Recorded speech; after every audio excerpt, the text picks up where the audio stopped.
Buying half a house, an update from the builders. Let's have a look.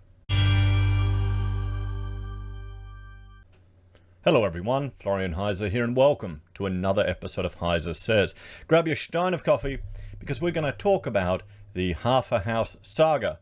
This is becoming a meme now, where, a current affair ran a story, other newspapers picked up on it, where a gentleman, bought half the house or got half the house he expected. He's living in half a duplex now with the other half just sitting there empty. The joke is, if you had bought 10 Bitcoin 10 years ago, you could buy half a house in Australia. So the media's going all over, drawing attention to the builder, to Zac Homes. And I thought, let's have a little bit of a look at them. And this is the article from news.com. So Mr. Ariel, who speaks English as a second language. Technically, that's me. I speak English as a second language. So there we go. So if next time you make fun of me buggering up a pronunciation, that's like I get virtue points, don't I? I can cash those in at the Centrelink. How much do they get, those virtue points? Let me know. So, employed the services of Zac Homes for the custom off-plan build worth 322 grand in 2016. So they employed them to do the build. Let's have a little bit of a look at them. I brought up their website here. So award-winning designs, HIA award winners. Ooh, look at that. I can click here. And there you go. Box Hill display homes now open. So they're working in several states. Yeah, the nice kitchens. These are the styles that people want now. With the scoliosis risk, bloody bench tops. So, nothing wrong with them here. We'll have a look here. Duplex designs. Let's look at their range of duplexes. We don't... Okay. Oh, we've reached the limit of the resources on the website, guys. What's going on here? What's going on here? Well, you know what? We'll just jump to their Instagram that I've got up here to give a bit of an understanding of some of their things. Probably I'm not the only one that's visiting their website at the moment. So you can see some of the images of the work that they do. Not bad. Normal type of stuff. Focusing a lot on the interiors, but I guess that's Instagram for you. That's how you want to get people over. The wife is looking through these pictures one after the other, guys, and they're enjoying them, So let's jump on. So on their Facebook, they have a question going, why should you consider building a duplex? And understandably, it's getting some interesting comments. Why should you consider building a duplex? When looking for ideas on what type of house to build on your land, either new block or a knockdown rebuild block, perhaps you should consider building a duplex. Read our latest blog to learn more about duplexes. Okay, and that's a smart idea. If you've got a block of land and you want to maximize your return on investment, that's something you could do. You could, if it's zoned for that. That's why the council make these rules. We don't have freedom on our land, everyone. The government can take it off you willy-nilly. The council can change zoning, change rules, and completely affect the valuation of your land. It's nuts, really. It really is. So, and here Mishi Braid is saying, because you only get half a house like the poor man on a current affair. That's pretty bloody funny. I couldn't help laughing at that one. How ridiculous. Any company in their right mind would know such a build is neither aesthetically pleasing nor valuable. And people are they're tearing into them in the comments. So a current affair has done its job. They've got people riled up, got the mob angry at this poor guy. I think several of you aren't really seeing him as the victim who are watching my channel. Maybe we've got a lot of, we do have people in the game. That's it. Maddie Lauren. Love how everyone is jumping on the bandwagon after a Z-grade journalist does a mediocre piece and chucks it on prime time. Two sides to every story, man. And Tammy replies, 2 sides to every story?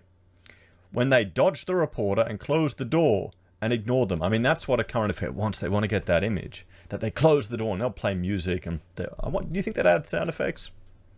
It just made them look dodgy. See, this is it. Just made them look dodgy. Wouldn't you take an opportunity to explain yourself if you had nothing to hide? Yes, you would. Dodgy as. Now, that's the optics that's being created by this. So you're thinking they're all, they're being dodgy. But here's the thing.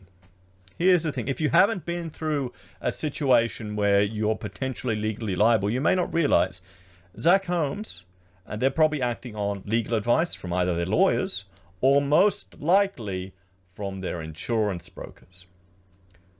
Because they will control what you can say and what you can do, because they don't want you to invalidate their opportunity to fight a legal case.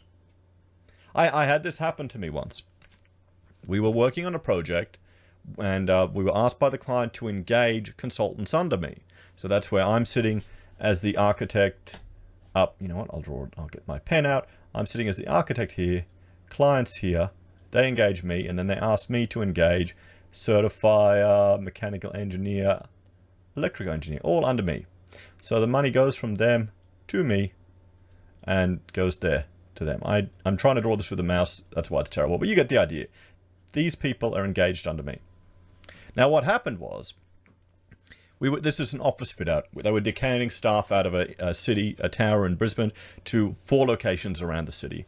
And this is an office fit out. And we'd designed it, we'd crammed them in there, bloody tight. I was getting as many in there as you could. Guys, it was call center jobs. But still pretty luxurious with the desks they got. The desks were damn expensive.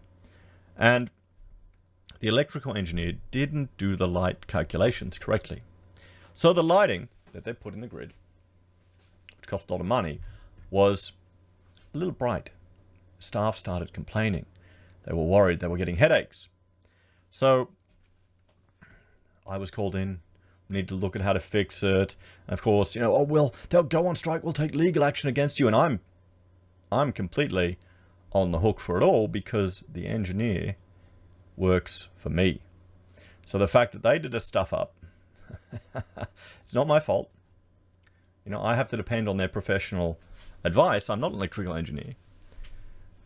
Could mean that I'm liable. So I'll get sued and they'll get sued. Now, I had to be very careful with what I said because my insurance needed to cover me.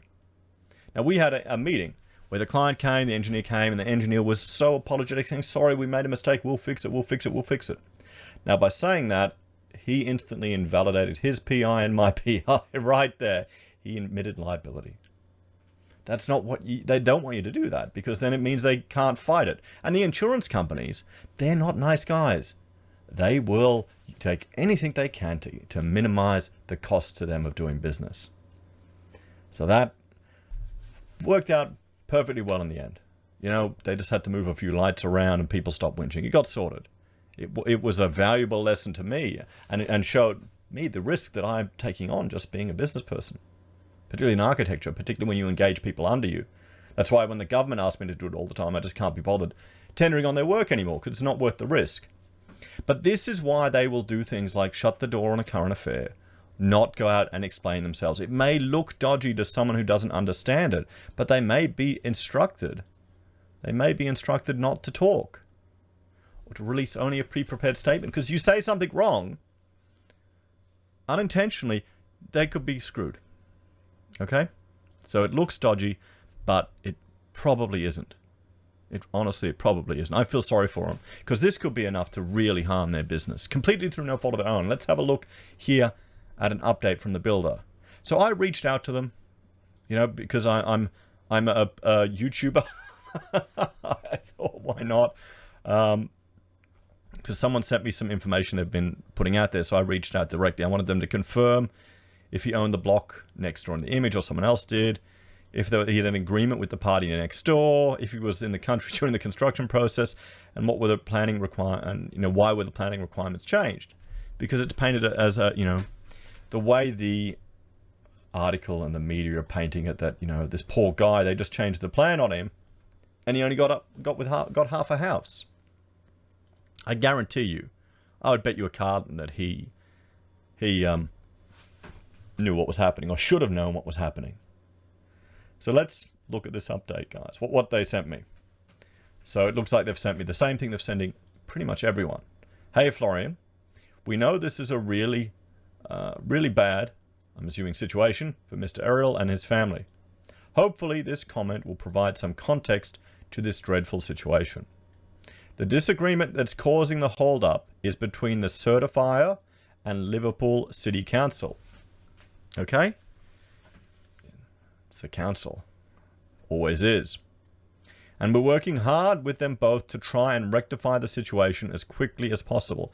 So I'm assuming the builder was probably told everything will be fine. You can build a duplex there. Or maybe they started work already when the neighbor pulled out. Because he doesn't own the whole block, guys. I was mistaken. I assumed he'd own the whole block and was just too cheap to build on it. No. He only owns this. Someone else is meant to be building on there. The fact is, the owner of the lot next door had failed to proceed with building their home. And that's why the certifier has continued to refuse to issue an occupation certificate. So technically, he can't legally live there. He probably won't be able to get insurance for the house. And I don't blame the guy for going, stuff you, I need to live there. I don't blame him at all. 100%. He should be able to do that. The issue is here, if council is creating a situation where a mess like this can happen. You know? That's the real issue right here. Okay? You don't blame the builder. You blame a current affair, but at least they're bringing attention to it. But they've kind of missed the point. It's with council and town planning it. That's what I'd argue. We've done all we can. We're conducting on-site meetings with the certifier, making representations to council, and we've lodged a complaint to Fair Trade New South Wales to help alleviate some of their stress. We're deferring the final payment, and we've waived a fee of $23,000. See, this is the thing. This is costing the builder time, work, effort. I would hate to be the project admin or the site foreman on this bloody job if you're piled with all this stuff on as well. This would be a nightmare for them. You know, and there ain't that much money in the building game, guys. When you look at all the stress you have to put up with, sometimes it just, you know what? There's a reason why I've scaled back my business. There's a reason why I now refuse to hire, well, you've seen the reason why I refuse to hire any engineers under me. That's not the only time I've been bitten like that. You know, much less stress. It's a mess, we know that. Even though the situation hasn't been caused by us, we are doing what we can to ensure the right thing is done by him and his family. We feel for them. So, I mean, they're in a rock and a hard place. The media's going to drag them through it. I hope their business survives this. I really do. Because it's not fair. It really isn't. I invited them to come on the show, on the channel, you know, with my YouTuber present. I got to try it. I haven't heard back, and I'm not surprised that I haven't heard back because, again, I don't think they would be allowed to talk about it at risk of potentially. They need to protect their insurance and their business. They need to protect their own livelihood there. So I'll let you know if there are any other updates on this one. If you know anyone in the business, put them in touch with me, guys. So solutions. So realize that this is essentially council's fault for creating this situation due to the zoning. Due to their zoning, the way they've created it. This is a duplex. You know, so you've got two parties that have to work together to ensure they can each be occupied. You should have, it shouldn't get to this point. It should not be able to be one building. Approval shouldn't be in place unless you've got a mechanism to ensure a building is made next door. Either there needs to be a signed contract, there needs to be a bank guarantee in place, or the neighbor should be paying liquidated damages to this owner of this building here. So he needs to so he's forced to sell the site so someone else will build it. There needs to be a contract in place. Something needs to occur. You wouldn't want, but the thing is, you wouldn't want to piss your neighbor off like that too. That'd be a nightmare. It's council's fault for setting this situation up. And again, we just need to ensure construction can't start until there's a way to make sure you don't end up with a bloody eyesore like this thing. So guys, there we have it, an update on buying half a house. I feel sorry for the builders, guys. I really do. As always, thank you all for watching. Please like, share, and subscribe to the channel. If you're a fan and you enjoy the content I create here, there are a few ways you can support us. You can join us on YouTube or Patreon. You can buy our merch from HeiseSays or Teesprings. We have our pocket squares, handmade HeiseSays pocket squares by Rachel in this very own house. You can support us using our affiliate links at Amazon, eBay, Independent Reserve, or Aussiebroadband. You can buy our merch from HeiseSays or Teesprings. I've said that already. I need to get my my outro sorted. You can use Gold Pass from the Perth Mint. join SelfWealth or buy shares using join Stake and get some free shares and help us out too. Take care, guys. Have a great day, and I will see you all in the next episode. Bye for now.